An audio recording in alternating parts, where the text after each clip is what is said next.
Media लाभ काय झालं होतं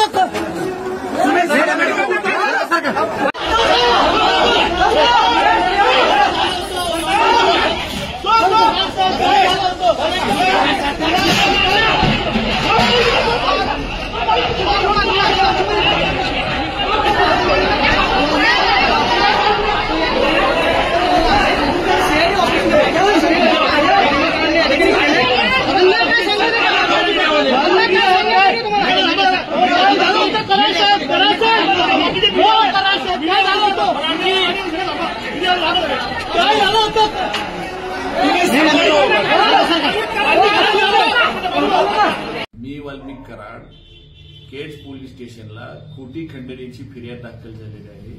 मला अटकपूर्वचा अधिकार असताना मी सीआयडी ऑफिस पुणे पाषाण रोड इथं सिलेंडर होत आहे। संतोष भैया देशमुखांचे जे कोणी मारेकरी असतील त्यांना अटक करावी व त्यांना फाशीची शिक्षा द्यावी। राजकीय दोषापोटी माझं नाव त्याच्याशी जोडलं जात आहे। पोलीस तपासात जे निष्कर्ष निघाले मी जर दोषी दिसलो तर न्यायदेवतांनी मला जे शिक्षा देईल ती मी भोगायला तयार आहे।